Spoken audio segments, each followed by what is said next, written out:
नमस्कार, मैं जयकृति योगी आप सभी दर्शकों का अन्नदाता कार्यक्रम में स्वागत करती हूं। हमारे देश का किसान जन का पोषक है, वह श्रम का देवता है, अन्नदाता है। उसमें ही भारत की आत्मा निवास करती है। ऐसे ही किसानों की प्रगति के लिए हम खेती बाड़ी से जुड़ी हुई बहुत सी नई लाभकारी जानकारियां हर रोज सुबह लेकर आते हैं। तो चलिए कार्यक्रम शुरू करने से पहले देखते हैं क्या है आज के अन्नदाता में। अधिक दूध उत्पादन के लिए करें पशुओं का आहार प्रबंधन।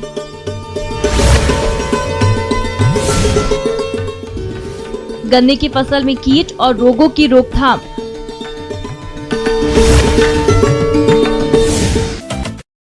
किसान भाइयों, अपने प्रदेश में गाय भैंसों का पालन मुख्य रूप से किया जाता है, लेकिन इन पशुओं को संतुलित आहार नहीं देने के कारण पशुपालकों को अधिक लाभ नहीं मिल पाता। तो इस समस्या से बचने के लिए आप पशुओं के लिए किस प्रकार से करें संतुलित आहार प्रबंधन, जिस बारे में जानकारी दे रहे हैं कृषि विज्ञान केंद्र गुंता अलवर के पशु विशेषज्ञ डॉक्टर A.K. वर्मा।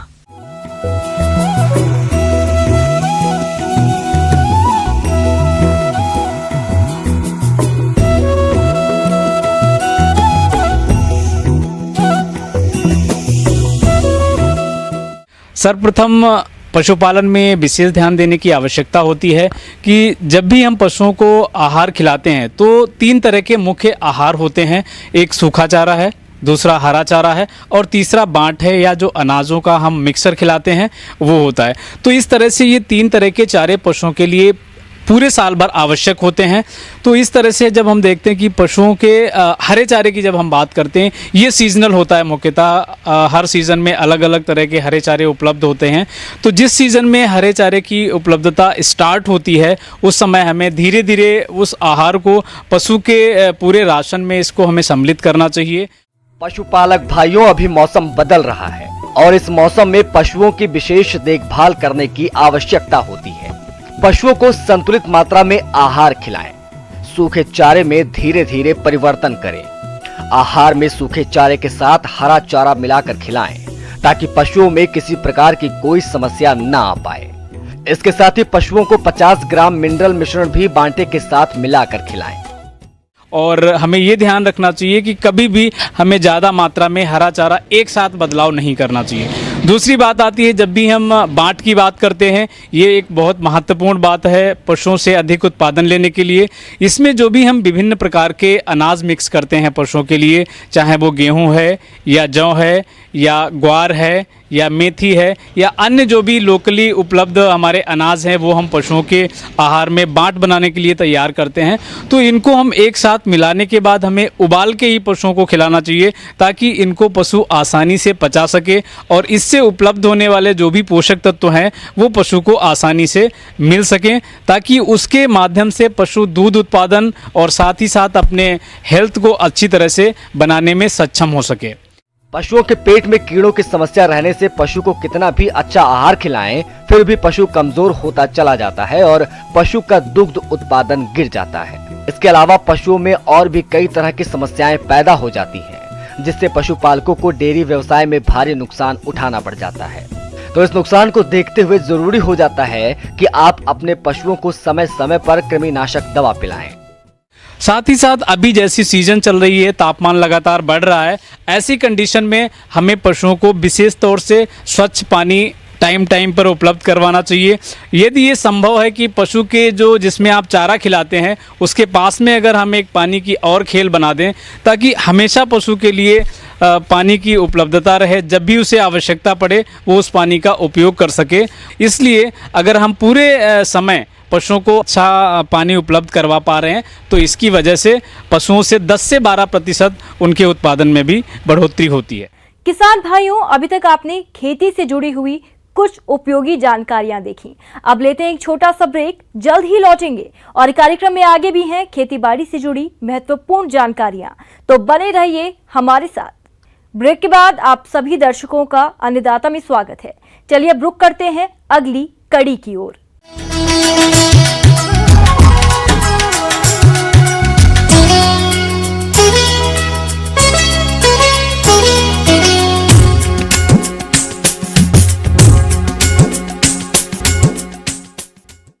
गन्ना की फसल अभी बढ़वाल की अवस्था में है और इस समय फसल पर कई तरह के हानिकारक कीट और रोगों का प्रकोप देखा जा रहा है, जो कि फसल की बढ़वार को बाधित करते हैं। इसलिए समय रहते इनकी रोकथाम करना जरूरी है, जिसके बारे में बता रही हैं पौध रोग विशेषज्ञ डॉक्टर मीनाक्षी द्विवेदी।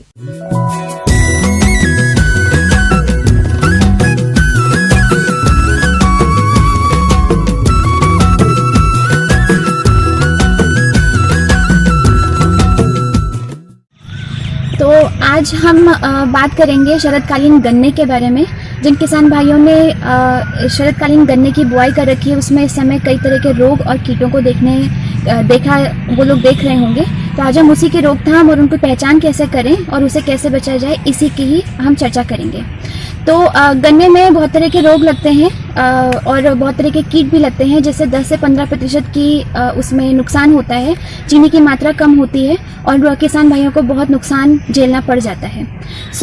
अगर हम बात करें, रोगों से शुरुआत करें कि जिस तरह के रोग आते हैं गन्ने में, तो हम क्योंकि मुख्यतः फफूंद जनित रोग ज़्यादा आते हैं, तो हम वहीं से शुरुआत करेंगे। मुख्यतः जो रोग आते हैं फफूंद जनित, वो होते हैं लाल सर रोग, सूखा रोग, कालिका रोग, गेड़ी सड़न रोग और पोखा बुम रोग। इस समय जो हम खेत में देख सकते हैं जिस रोग को, वो है आपका कालिका रोग। कालिका रोग में क्या होता है, इसकी पहचान हम कैसे करेंगे? ये अप्रैल से 15 जून के बीच में आबो हवा जैसी है उसमें दिखाई देता है और जब तापमान 30 डिग्री सेंटीग्रेड से ऊपर जाता है तब इस रोग को खेत में देखा जाता है। तो अभी इस समय कई जगह पर ये खेतों में दिखाई देने लगा है। इसका पहचान कैसे होती है कि जो आपका पौधा होता है गन्ने का, वो सूखने लग जाता है, छोटा हो जाता है, पत्ती नुकीली हो जाती है, पतली हो जाती है और जो गन्ने का जो बीच का भाग है, वहां से एक काली डंठल, एक चाबुक नुमा डंठल निकल के आती है। उसमें हजारों की मात्रा में, या कहूं मैं कि लाखों की मात्रा में बीजाणु उसमें चिपके रहते हैं पाउडर फॉर्म में। इस तरह का इसलिए इस रोग को खेत में देखना बड़ा आसान है। अब इसका रोकथाम कैसे किया जाएगा? रोकथाम में ये होता है कि उसको, क्योंकि अगर हम काटते हैं उस चाबुक नुमा डंठल को, तो वो कहीं पर भी गिरेगा। उसके जो बीजाणु है, क्योंकि वो पाउडर फॉर्म में है, तो वो कहीं भी गिरते हैं, उससे रोग फैलता है। इसलिए किसान भाइयों को क्या करना है कि उसको बहुत ही केयरफुली उसको एक प्लास्टिक या पॉलिथीन के बैग से उसको ढक देना है और उस जो डंठल है उसको बांध देना है, प्लास्टिक को बांध देना है।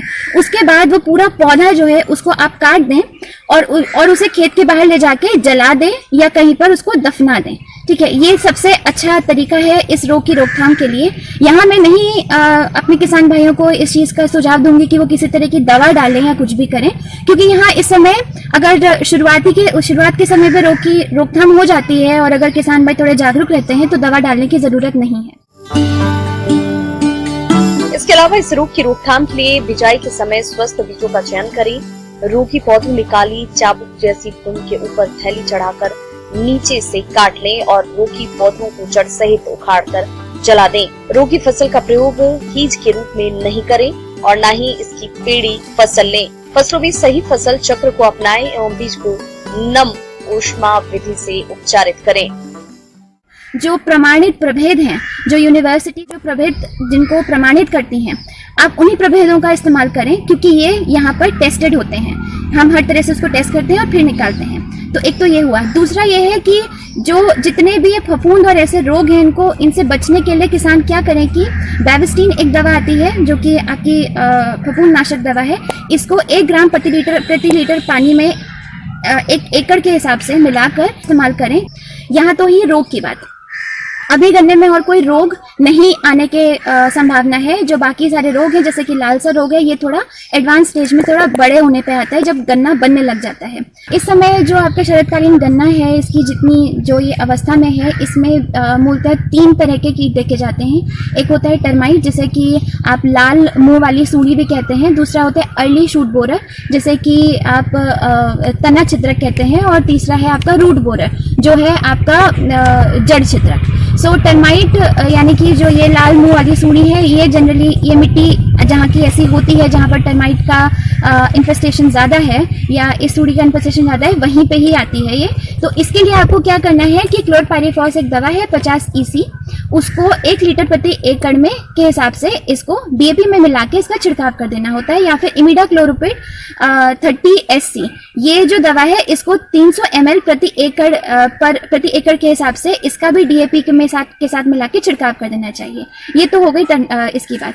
दूसरा आपका जो आता है तना छिद्रक का ये कीड़ा जो आता है, इसके लिए इसको देखने का सबसे आसान तरीका क्या है कि जो इसकी पीहिका होती है गन्ने की, यानी जो उसका बीच का जो पार्ट होता है वो सूखने लग जाता है और खींचने पे बड़े आसानी से बाहर आ जाता है। इसका मतलब है कि उसमें वो कीड़ा लगा है। जब आप उसको निकालेंगे तब उसको देखेंगे उसमें एक तो सड़न की बदबू आती है, दूसरा उसमें कीड़ा दिखाई देने लगता है। इसकी रोकथाम का सबसे अच्छा तरीका ये है कि इसमें जो आपका वो कल्ला जो है, जो आया है जिसमें ये कीड़ा लगा है, उसको जमीन के 2 इंच नीचे से उसको काट के कहीं पे फेंक दें या उसे जला दें। ठीक है। ऐसे में किसान भाइयों को ये हो सकता है कि हमारे खेत में जो गन्ने हैं वो कम हो सकते हैं, लेकिन ऐसा वो बिल्कुल भी ना सोचें, क्योंकि अगर आप एक कीड़े वाला हटा देते हैं तो वहां से एक की बजाय 3 या 4 टिलर्स निकल के आते हैं, तो उनकी जो खेती है या जो प्रोडक्टिविटी है उसमें कहीं से भी फर्क नहीं आएगा। इसमें जो दवा डालते हैं क्लोरपाइरिफॉस और साइपरमेथ्रिन दवा होती है, उसका मिश्रण डाल सकते हैं 500 ml प्रति एकड़ की दर पे। और दूसरा है फिप्रोनिल 5 SC, ये आसानी से मिल जाती है, ये 300 ml प्रति एकड़ की दर से इसको खेत में डाल सकते हैं, ये भी है। दूसरा, पानी की इस समय बहुत ही ज्यादा जरूरत होती है, तो सिंचाई बहुत अच्छे से करें। अगर सिंचाई अच्छे से करेंगे तो तना छिद्रक नहीं लगेगा। तीसरा है आपका जड़ छिद्रक रोग, इसमें भी यही दवा डालेंगे और पानी को अगर आप वो कम पानी अच्छे से देंगे गन्ने में, क्योंकि इस समय बड़ी जरूरत है उसकी, तो ये रोग नहीं आएंगे। सो अगर आप ये सब का ध्यान रखते हैं तो आपको जो शुरुआती दौर में या गन्ने की उसमें जो भी आपके कीड़े और रोग आते हैं, इनसे आपको थोड़ा निजात मिलेगा और आगे की आपकी फसल अच्छी होगी। आगे और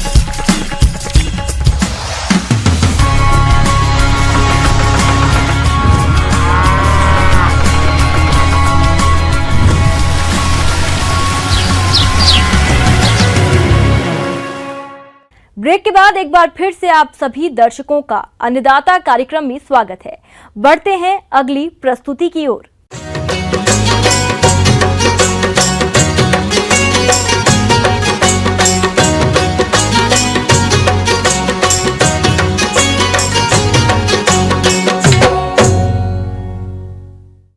प्रदेश के जिन किसान भाइयों ने लौकी की खेती की है, उनकी फसल इस समय बढ़वार की अवस्था पर है और इस फसल के आगे भी अच्छी बढ़वार हो, इसके लिए फसल में सिंचाई और उर्वरक प्रबंधन के साथ साथ फसल सुरक्षा के उपायों को करना जरूरी है। इस बारे में जानकारी के लिए मिलते हैं विषय विशेषज्ञ महेंद्र जड़िया से।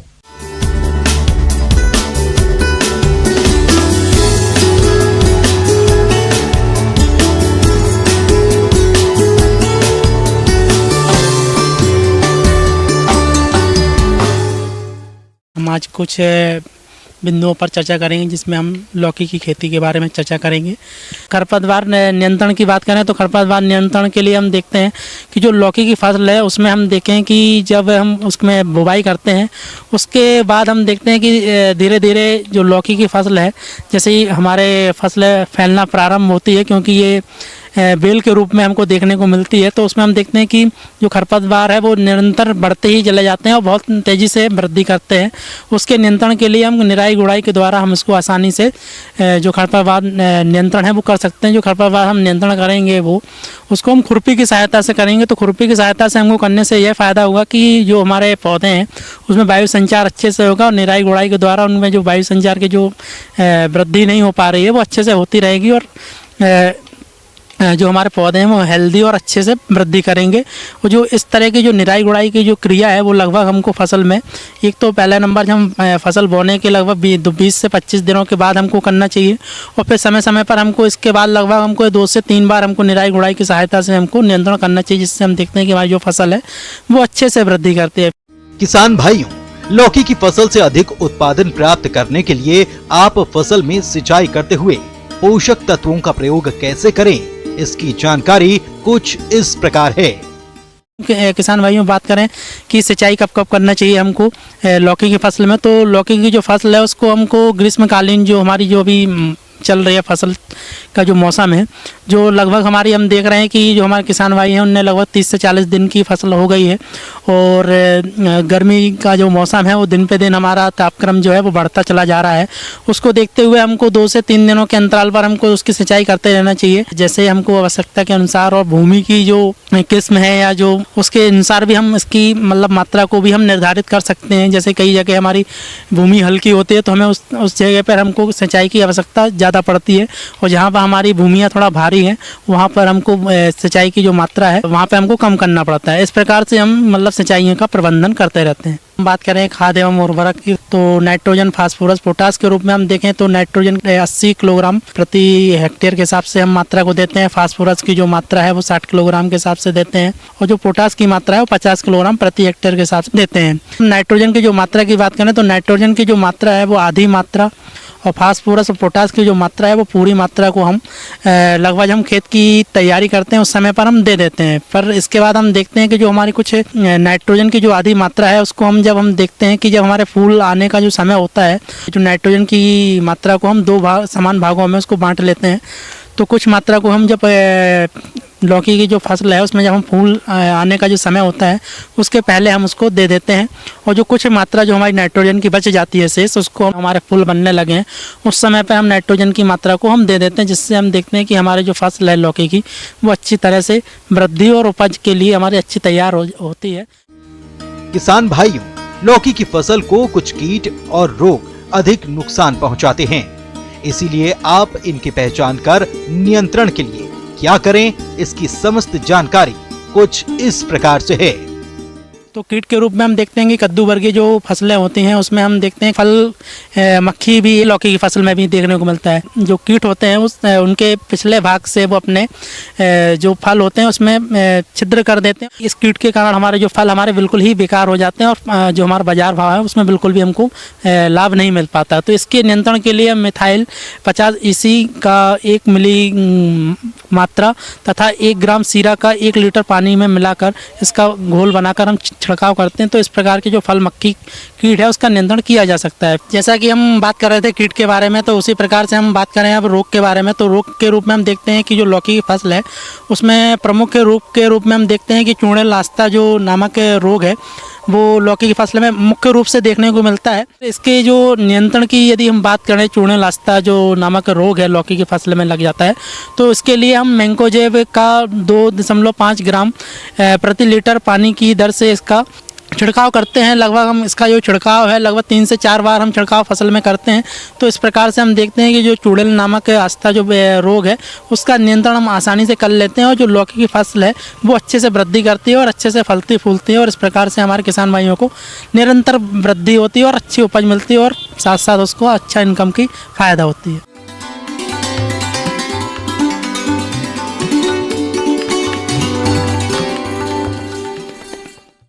अन्नदाता हेल्पलाइन निशुल्क पूर्ण संपर्क सेवा के माध्यम से आपके द्वारा पूछे गए प्रश्नों में से 1 या 2 महत्वपूर्ण प्रश्न को हम अपने कार्यक्रम में शामिल करते हैं। इसी के तहत आज का चयनित प्रश्न और उसका जवाब इस प्रकार है।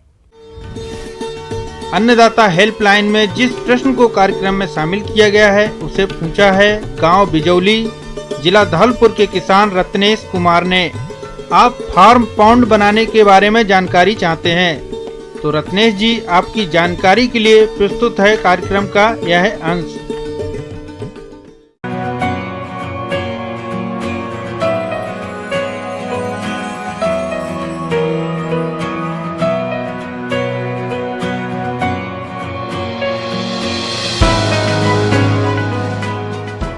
पानी का तो अभी देखो आपको पता है, यहाँ बरसात इस बार हो गई कि हर बार की गारंटी नहीं है। जितनी ज़्यादा बरसात होगी जितना ज़्यादा आप उसका बचाव करोगे। पहले तो आप खुले में चलाते थे पानी, फिर फव्वारे से आगे, अब ड्रिप पे आगे।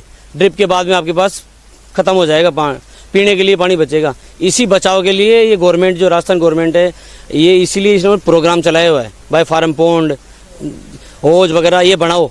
तो इसके लिए सब्सिडी मिलती है 90,000। तो इसकी जो लंबाई चौड़ाई जो है वो 20 मीटर तो लंबा, 20 मीटर चौड़ा और 3 मीटर गहरा हो, 20 बाई 20 बाई 3, उस पर 90,000 का अपने यहाँ गवर्नमेंट अनुदान देती है। तो अपनी एप्लीकेशन लाओ, उसके साथ में अपने डॉक्यूमेंट लियो, फोटो, आधार कार्ड, भामाशाह वगैरह जो लेके उसके बाद में आप अपनी जो अगर उसको करते हो कि मान लो आपकी 5 बीघा कच्ची ज़मीन है, तो फिर हम आप जो जगह फाइनल करोगे उसमें हम देखेंगे, इंस्पेक्शन होगा सारा, और पूरा कंप्लीट होने के बाद में आपको वो पूरा जो आपके जो खाते वगैरह में वो पैसा आ जाएगा। किसान भाइयों, फार्म पॉन्ड बनाने के लिए सरकार द्वारा अनुदान दिया जा रहा है, तो इस अनुदान का लाभ लेते हुए आप अपने खेत में फार्म पॉन्ड बना सकते हैं। सबसे पहले ऑनलाइन एप्लीकेशन के लिए ई-मित्र पे जाओ, वहाँ अपना एप्लीकेशन लगाओ। उसके बाद में अपने डॉक्यूमेंट जो है आपके जमाबंदी वगैरह, आधार कार्ड वगैरह, फ़ोटो वगैरह, बामासा कार्ड, ये सारी चीज़ें चाहिए। अब सबसे पहले जो आप एप्लीकेशन लेके आओगे तो उसमें जो पहली शर्त है कि किसान को 0.5 हेक्टेयर उसकी भूमि कम से कम होनी चाहिए। अगर उससे कम होगी, 5 बीघा कच्ची अगर वो होगी तो ही उसके लिए वो एलिजिबल है या योग्य है। वो होने के बाद में फिर आप अपनी एप्लीकेशन लगा दो। फिर इसके लिए आपका जो गड्ढे वगैरह का वेरिफिकेशन होगा, सारा मल्चिंग सीट वगैरह लगती है, वो आप हमारे पास आओगे, आप अपनी नई जो एप्लीकेशन SSO से लेके आओ ID से, और फिर हमारे पास में लगा दो।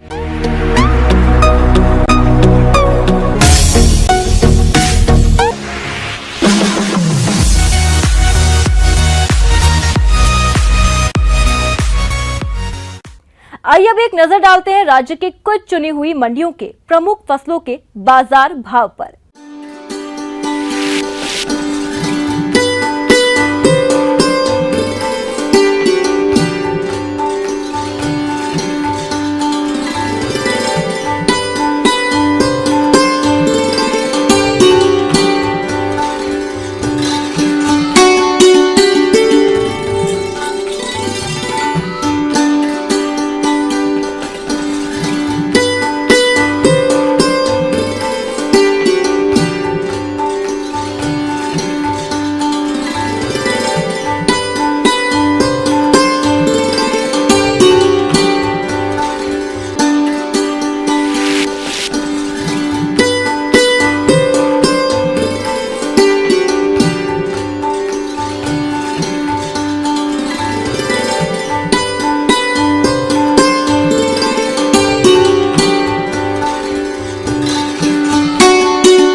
अब आइए देखते हैं कल दिखाए जाने वाले कार्यक्रम की मुख्य झलकियां। कृषि आदान खरीदते समय रखी जाने वाली सावधानियां।